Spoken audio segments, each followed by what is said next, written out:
Hello, and welcome to the Empowerography Podcast. This is a platform created for women's voices to be heard and a place to share their stories, journeys, and successes with the world for the purpose of helping other women who might be on similar journeys.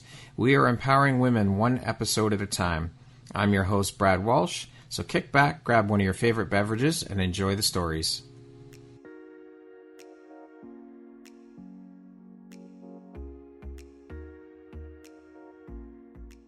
Hello there, it's Brad. The Empowerography Live Conference 2026 is happening live and in person for the first time here in Toronto in April of 2026. This is your chance to step fully into your power over 2.5 incredible days. You'll hear from 30 plus inspiring speakers, join hands-on workshops, and connect with women from around the world who are ready to grow, learn, and rise together. This isn't just an event. This is an experience that will leave you motivated, empowered, and ready to take action. Seats are limited, so head to my website and secure your spot today. All the information will be in the show notes, and we look forward to seeing you in April. Hello there, Brad Walsh here, your host of the Empowerography Podcast, a platform that was created to help elevate and amplify the voices of women through sharing their stories.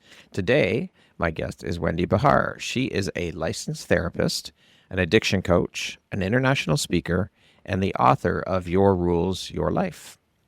Welcome, Wendy. How are you doing today? I'm great. Nice to be here. Yes, excellent. I'm so excited to have you here and to jump into to share about your story and your journey and the beautiful light you put out into the world through the work you do.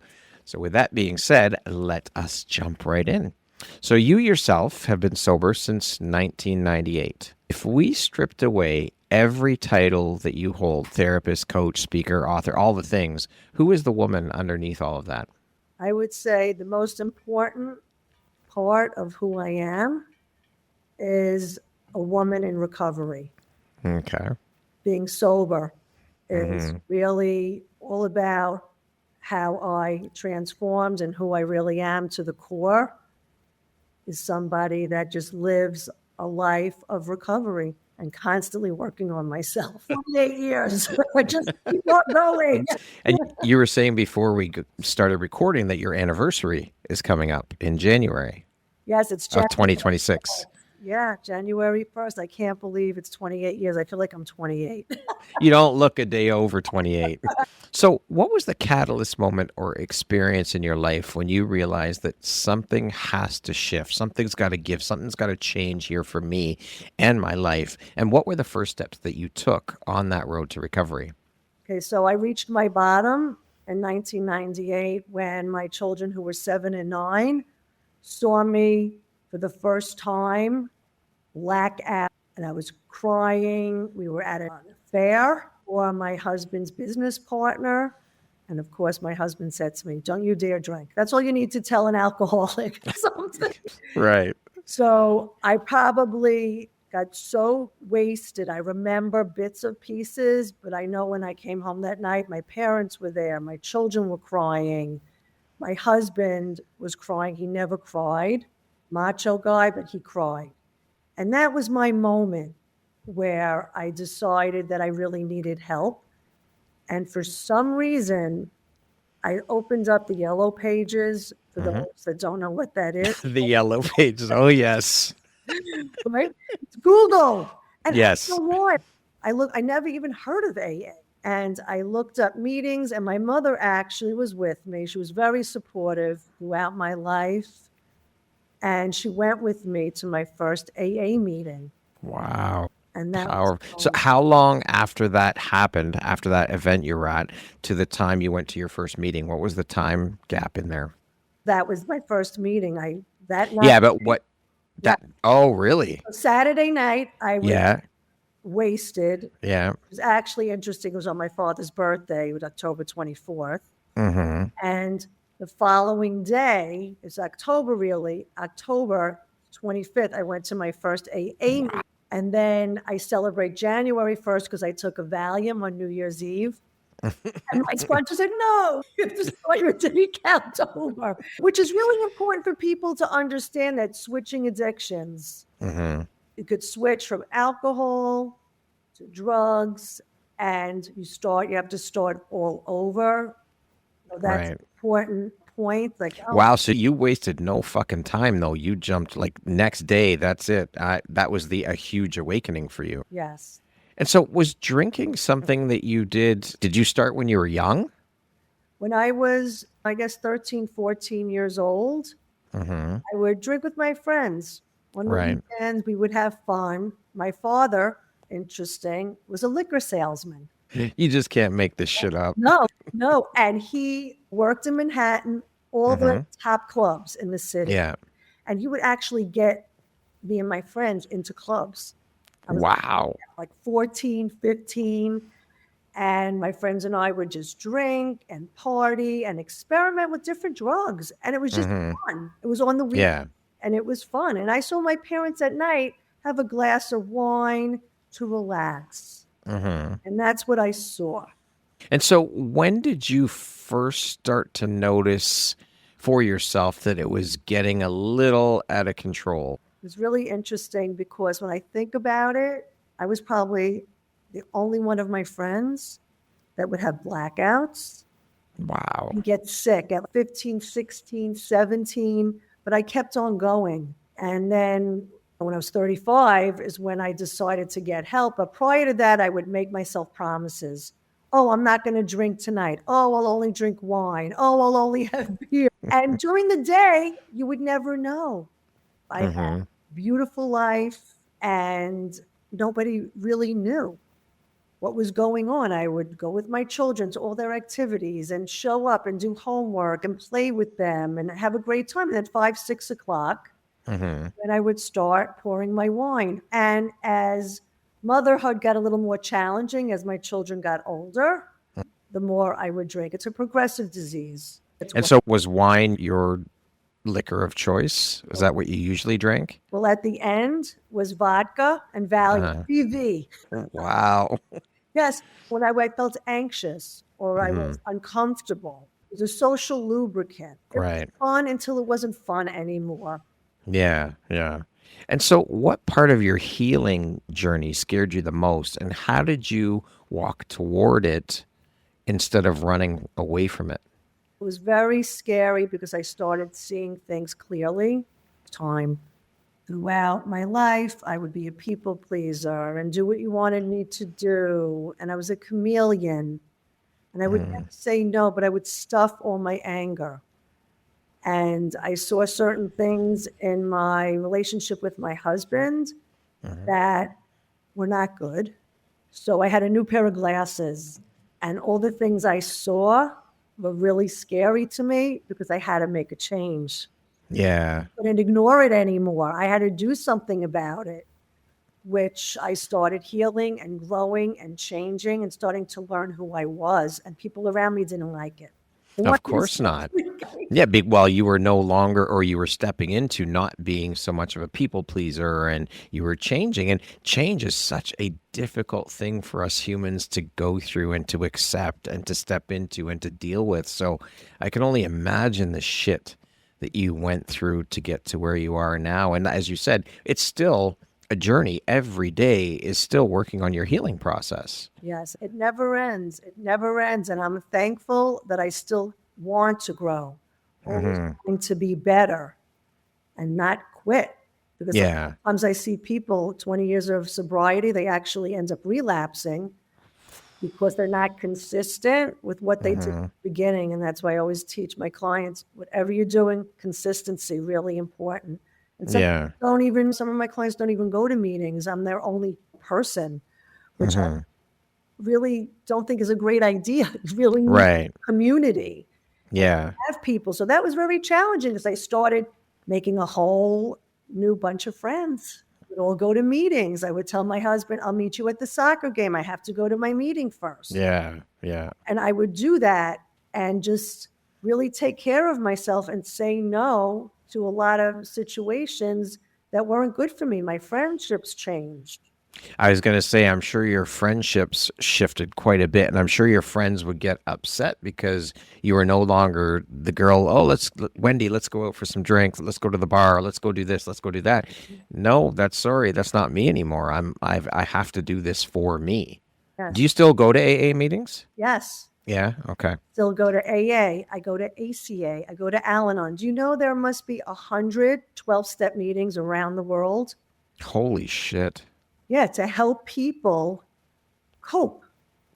There are 12 steps on how to live life. It's a Yeah. spiritual, emotional, mental, physical program designed for living. And I always felt that the 12 steps should be in your crib when you're born. I really, Okay. because you're working on yourself in school, how to communicate, how to identify with your feelings, how to take care of yourself, healthy coping skills. Yeah. Those are all life skills. Yes, they are. They're life skills. And Yeah. that's why there are so many 12-step meetings around the world that don't even have to do with alcohol. It's for family members, Emotions Anonymous even. Crazy. Yeah, yeah. So, what was the first lie then that you had to stop telling yourself in order to become finally?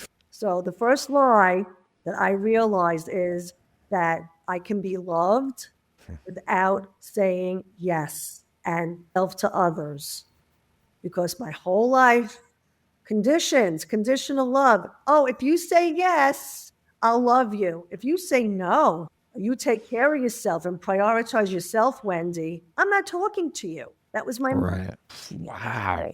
guilt trips. I don't want to go there. Man. Yeah, so that was the line. No, you know what? I can say no. I can Yeah. take care of myself. And if you don't like it, it's okay. But that took many years. Yeah, of A course. long time. I'm sure you experienced that from your friends too, basically, because you weren't going out and partying with them anymore. Oh, fuck. What the hell's wrong with Wendy? But they didn't want to be with me. You weren't that party girl. That wasn't it had the reason why is because they had to pick themselves. Yeah, Because like does attract like. that's right. Absolutely, 100%. That's a powerful lesson and journey to go through. Worrying about if I say no, now that you've stepped into this new person, if I say no to going out with these people, or if I say no to this person or that person and put boundaries up, I mean, getting to that point where you realize that, fuck it, I don't care if you're not going to love me because I'm looking after myself, I'm putting me first, then I don't need you in my life. That must have been a huge step and hard to digest and step into. And I can't even imagine. Yes, and it's interesting because in the beginning with my mother or my grandmother, I'm an only child. And if I would say no, I would have to make up a story. Oh, I can't come over today because I'm working. Because I work in the field of addiction for Yeah. over 20 years facilitating groups. And I would say, oh, I'm working late tonight, or I can't come over because I'm working. And maybe I was just getting a massage, but they wouldn't understand that. So I Right. tried to feel safe and protect myself. How long did that go on for before you finally said to yourself, fuck this, I'm not lying anymore? They're both in heaven. Oh, man. What a journey. So, in all your years of recovery, what truth has stayed consistently non-negotiable no matter how much you grow? That I have to keep working on myself, keep going to meetings. I'm in therapy. I can't be a good therapist unless I'm in therapy. So I'm constantly working on myself. Like I said earlier, I have to make sure that my emotional, physical, mental, and spiritual pieces are together. And some days they're off. They're not. I do know that I try my best every morning to have a routine, a morning routine. Whether it's meditating, journaling, reading, exercise, like normally in the morning I do yoga. I didn't do it until 11:30. Usually I'll do it at 9 in the morning. I got distracted with business, which is not good. And I promised myself I'm not going to. And then sometimes I get drawn in, which is workaholism. That's another addiction that's very dangerous for me. Yeah. Yeah. Especially having an addictive personality. Absolutely. Anything can turn into an addiction, work, whatever it is. What did sobriety force you to feel for the very first time that you'd avoided your entire life? Anger, because I would always smile and I didn't realize how angry I was, and I would stuff it, and then I would drink and tell you what I thought about you. So all my feelings came out. How did it feel to face that for the first time? And did it feel like a huge relief I mean, you had to release years of anger. Yes, a lifetime. And I'm still angry. And I could say anger is really a good thing because it tells you your needs are not getting met. Right. If you put a D in front of anger, what does it spell? Danger. Danger. Danger. You're not feeling safe. You're angry. What are you angry about?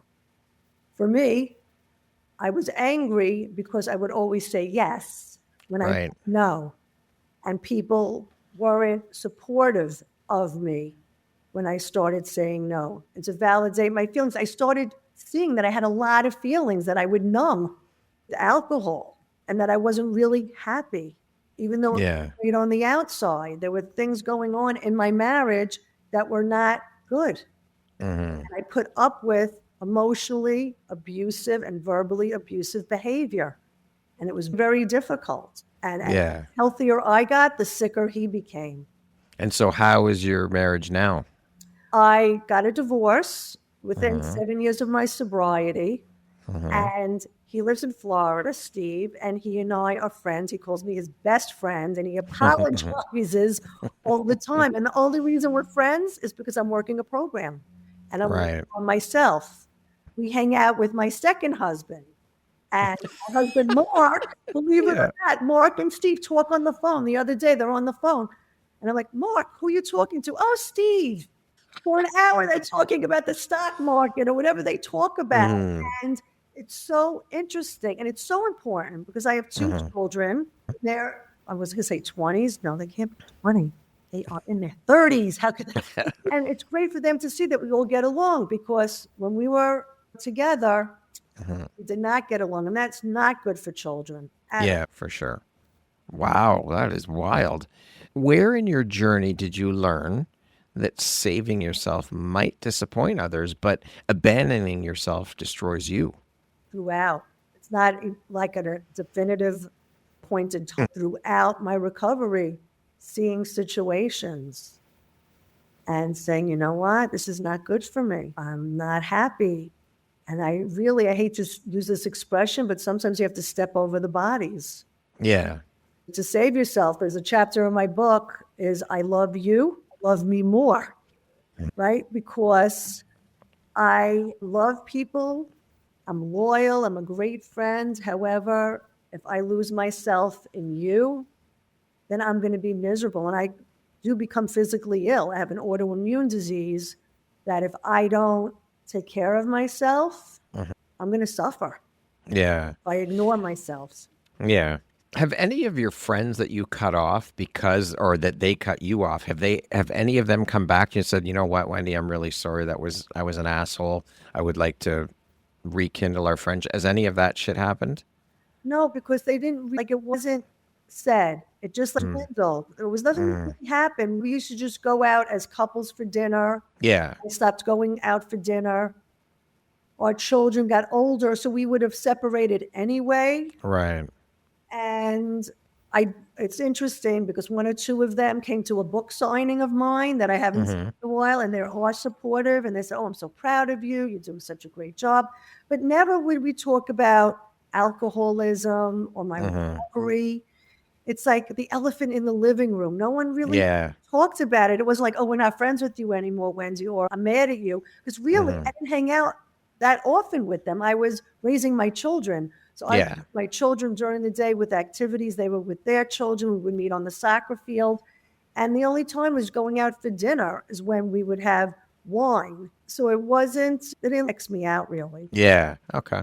All right. I was curious about that. What was the hardest truth you've had to accept about the role you played in your own suffering?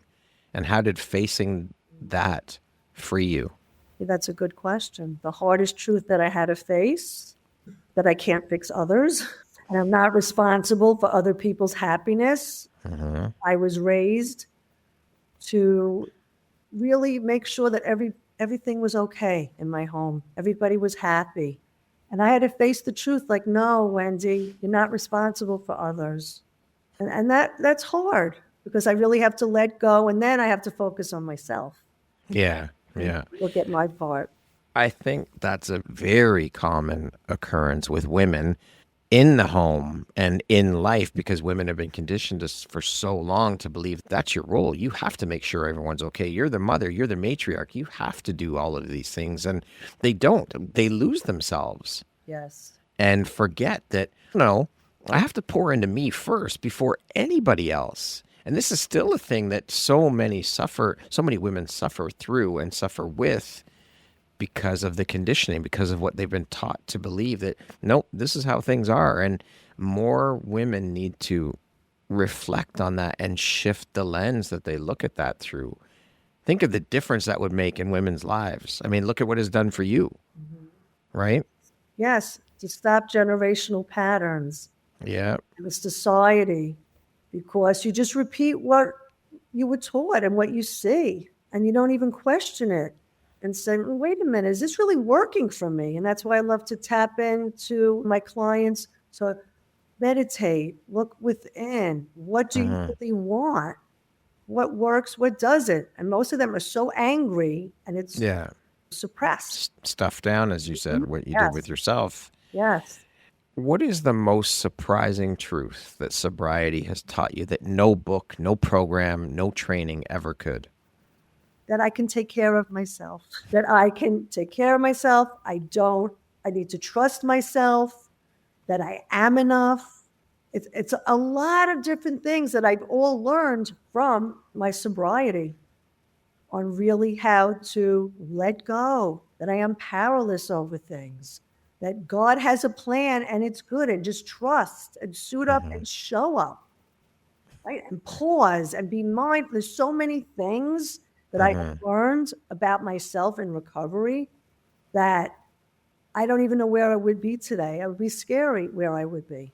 Yeah. Beautiful lessons, though, for sure. Definitely. A lot of people could learn all of those. Everybody could take from those lessons, because so many people don't love themselves. And we are the foundation for everything. Everything starts here within us, and we have everything we need inside of us. It's just getting to that point where you believe it and embody it. Because you have those voices. Those voices. Is that your mom? Is that your dad saying that to you? Who's saying that? Your boyfriend? Who's saying these things to you that you're really taking on and owning? No, that's not the truth. It's not yours to carry. No, and it's their perception. Let's just say what their perception is, but it takes such a long time to build that self-esteem, because you don't even know who you are. So how could you build self-esteem if you don't know who you are? Yeah, very true. Good point. In your opinion, what part of addiction recovery do people overlook that actually holds the key to long-term freedom? Emotional sobriety.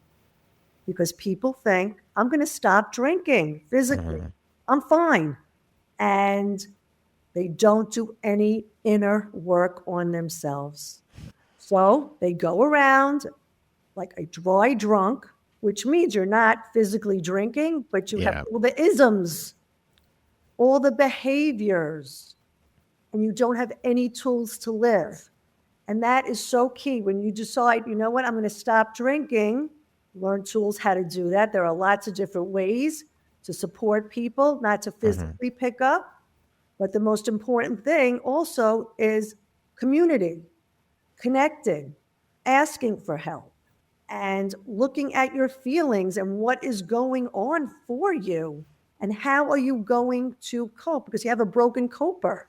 What's the coping skill? To drink. So now what do I replace it with? And there's a lot of different things to replace it with in order to be happier. Because people sometimes will be in recovery, but not really in recovery, if you know what I'm saying. They'll go to meetings, but they don't connect with anyone. They don't call a sponsor. They don't have a sponsor. They don't take service commitments. They don't reach out to other people. They don't work the steps.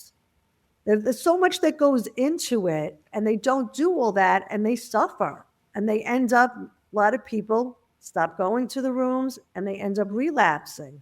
As I'm listening to you talk about all of this stuff since we started, Wendy, I can't help but think, and it just keeps coming to me that these are all like all of these things you're talking about being in recovery, the things you have to do and the self-love and all, these are all life skills that we all need to utilize. It's fucking crazy. But people, oh, that's just for people who are going through the steps or going through the program, or these are basic life skills that we all need and can utilize Yes. to make our lives better, whether you drink or not. Yes, that's why there are like 100 different programs, because it's not about drinking. And actually, the first step says we're powerless over alcohol. All the others don't even mention alcohol. The other 11 steps, it's about meditation. It's looking at your character defects, looking at your feelings. There's so much that goes in letting go to God and trusting. And it's so much more than that, like you said. And that's why people don't know how to cope. That's why they drink to numb when they're feeling uncomfortable. Yeah. Wild. What is the most common emotional loophole you see that most people use to avoid doing the work? The emotional loophole that they use is they just keep running. They keep running and they're busy. They don't do the work that needs to be done, and they do suffer and they ignore their feelings.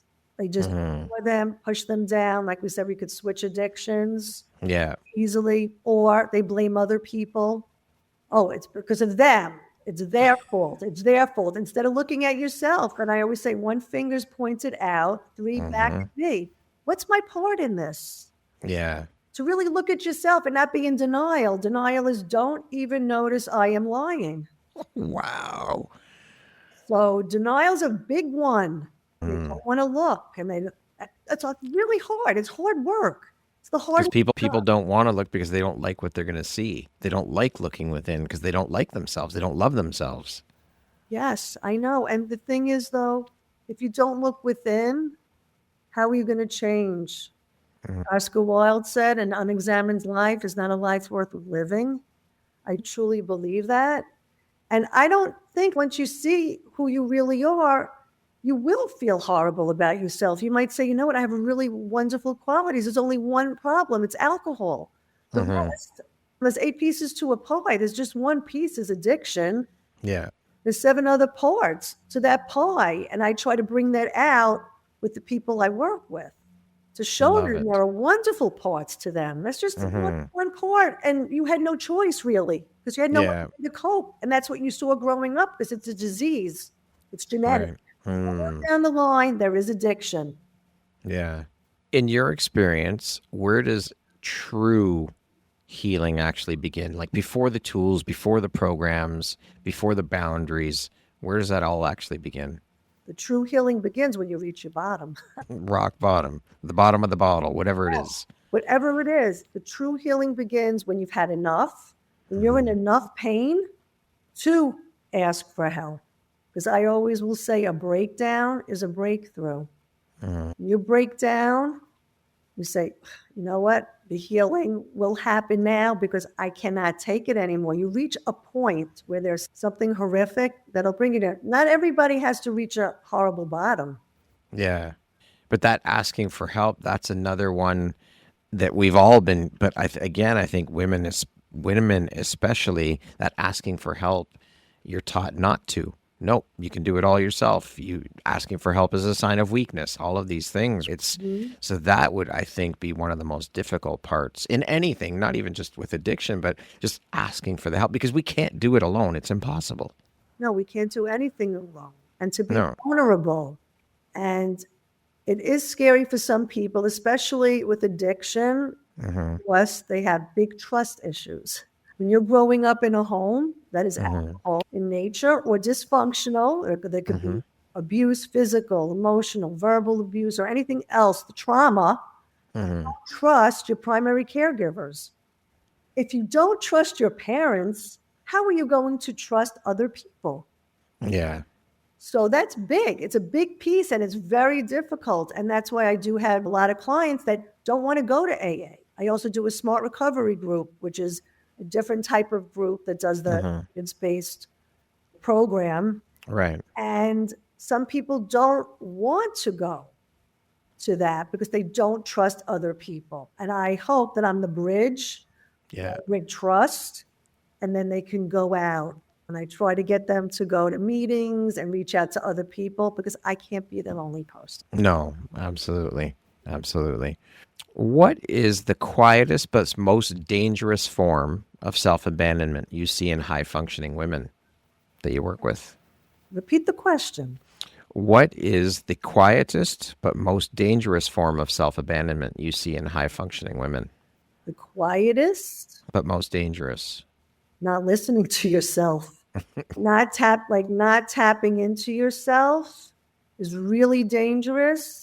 And right away just saying yes to things because you want people to like you and you don't really check in.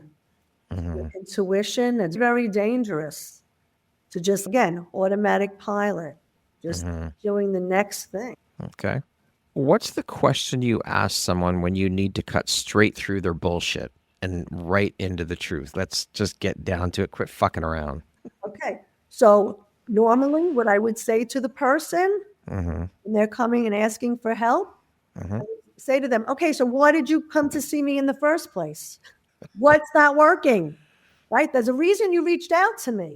So what is not working? And if you could do and say and be anything you want to without being judged, what would you say, do, or be?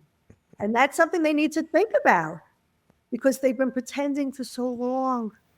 Hiding. Yes, hiding, just going through the motions of life and not finding joy and happiness, which everybody could use happiness skills, how to be happy, how to set boundaries, putting yourself first. You don't have to be an alcoholic or an addict. I help a lot of family members as well who lose themselves in the addict. That's an codependency.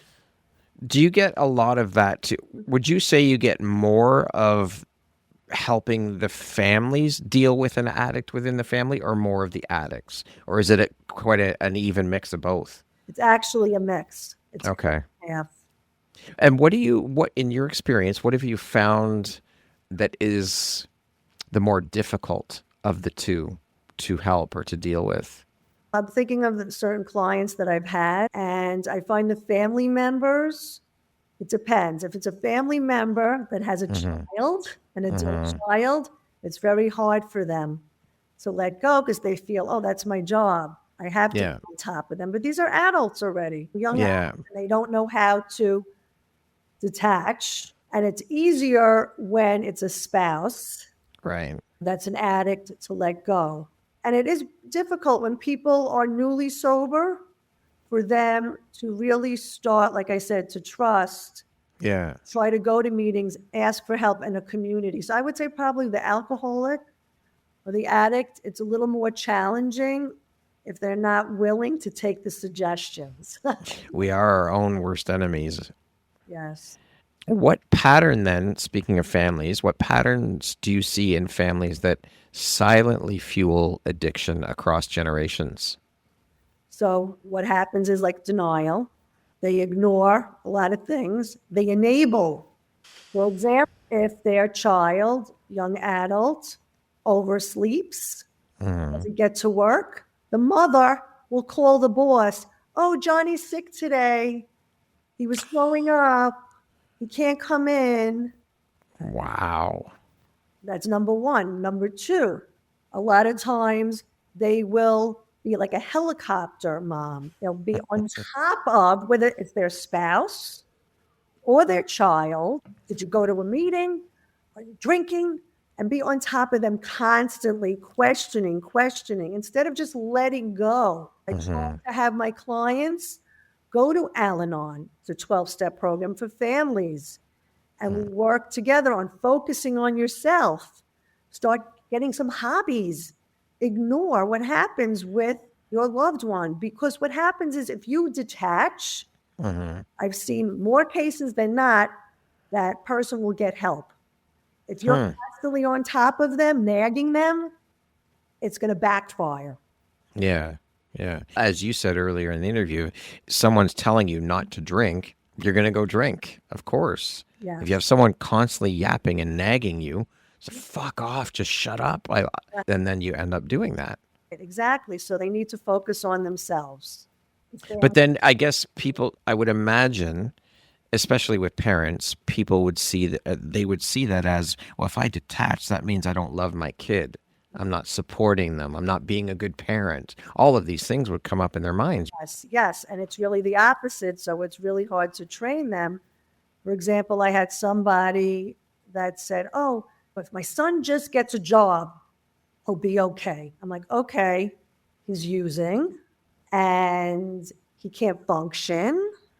But if he gets a job, he'll be okay. Because the society thinks if you're working, Yeah. you don't have a problem. You're not an addict. And that is not true. Maybe you're functioning, but not to your full potential. And this young man cannot get a job. He cannot function. He's not in therapy. He's not going to program. He's using. So yeah, let him smoke pot and drink, but get a job. It's like they don't understand. The denial again. Oh, that's not the answer. Because that's admitting that their child is struggling. And of course, as a parent, they're going to naturally blame themselves. Exactly. You know what? And the thing is, we all do the best we can with the tools we have. Yeah. I did the best I could, what was passed on to me. Luckily, my grandchildren, I am changing that trajectory by doing the work, getting help, and teaching them different tools that I wish I had taught my children, but I didn't know them. So how, you can't blame yourself. I'm curious, do your kids drink? Yes. They do.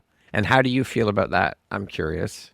I would prefer if they didn't, because I really want my children to be present. And I see that alcohol numbs you out and you're not connected with your feelings. I feel disconnected.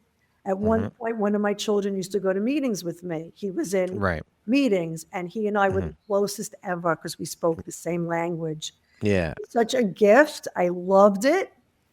But he decided not to stay doing that. And that's okay for him. I don't know what he's doing now because I try not to look at the magnifying glass. But it's interesting, people around me say, like my first husband say, oh, I stopped drinking. When I see him and we go out in Florida, he's drinking. I'm like, okay. I guess you have a different meaning for not drinking than I do.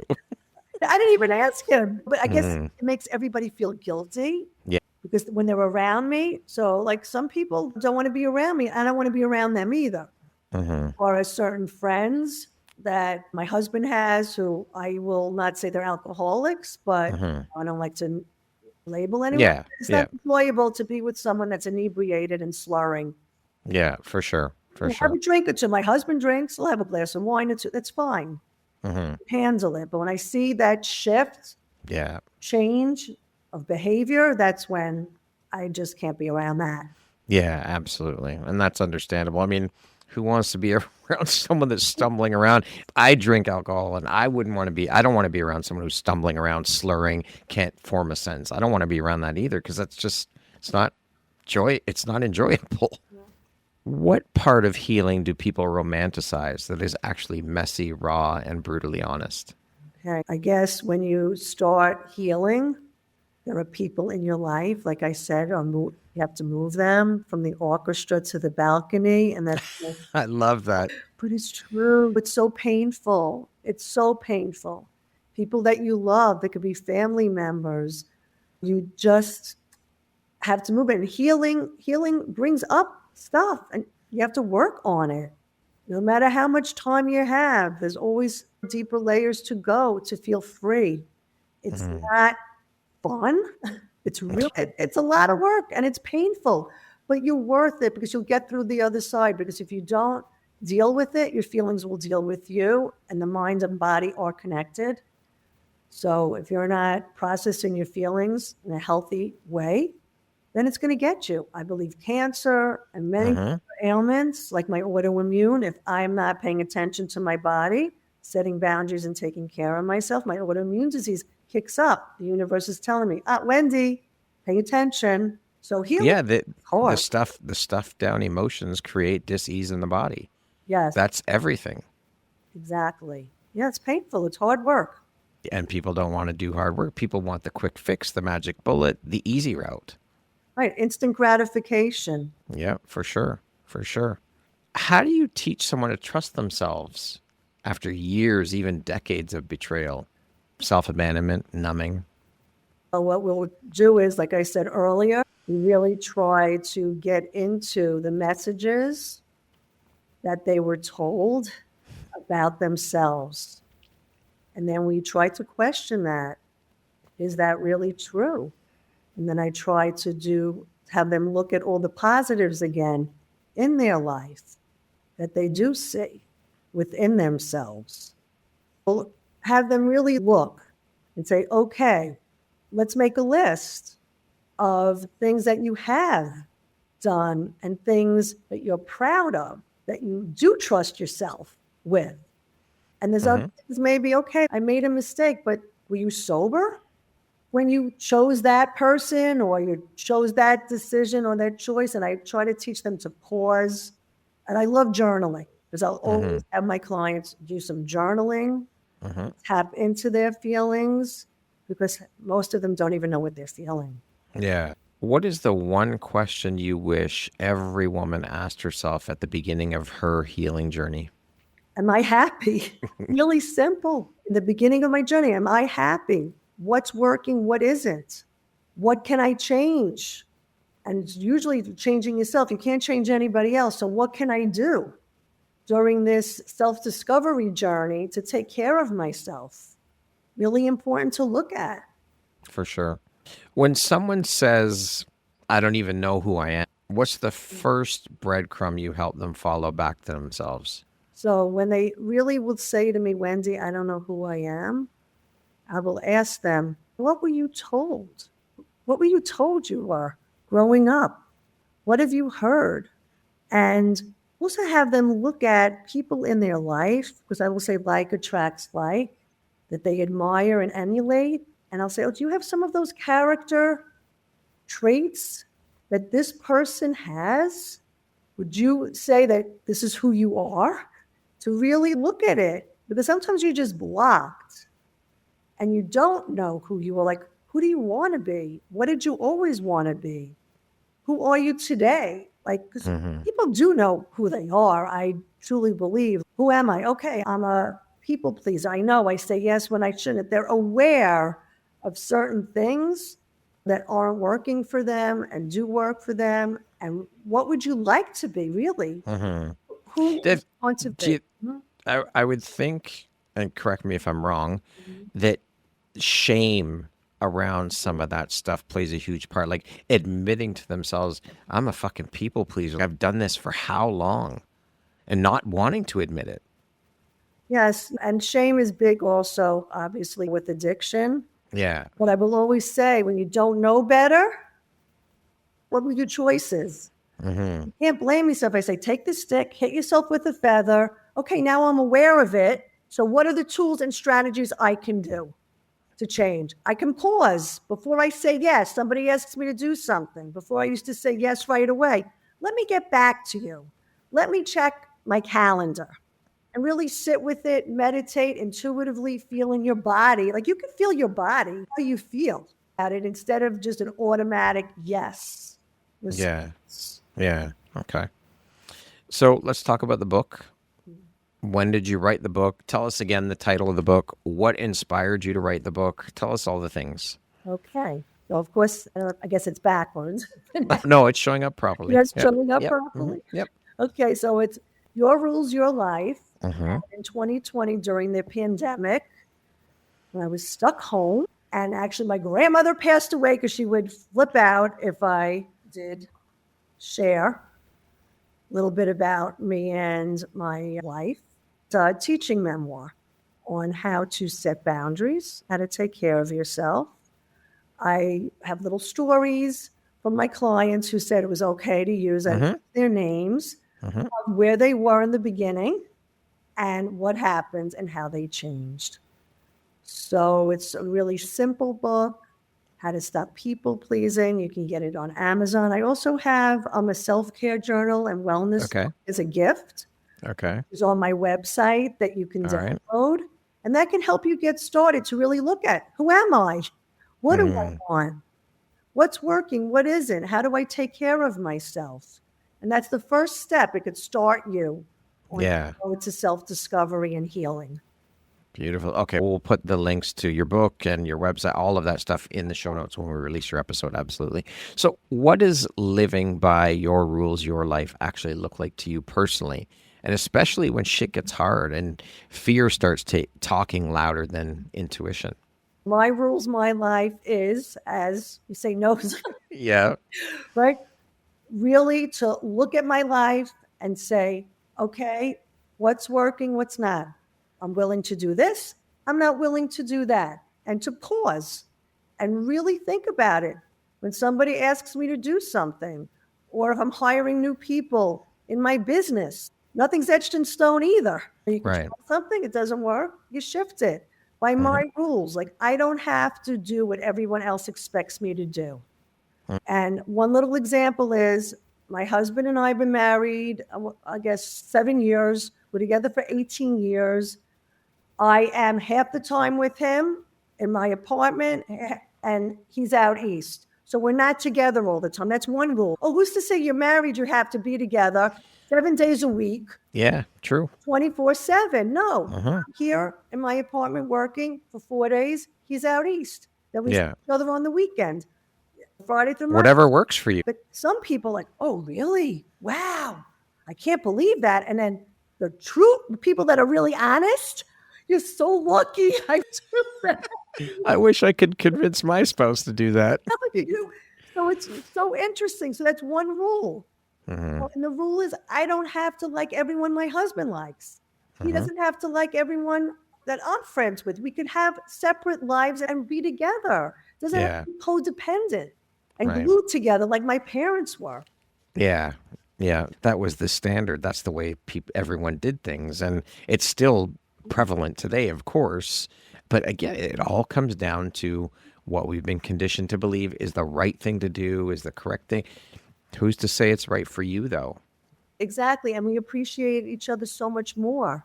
When I'm Wednesday through Thursday or Friday, we don't see each other, and we see each other on the weekend. Do you guys talk when you're away? All the time. Yeah. Twice a day. Yeah. Talk, we'll connect. Yeah.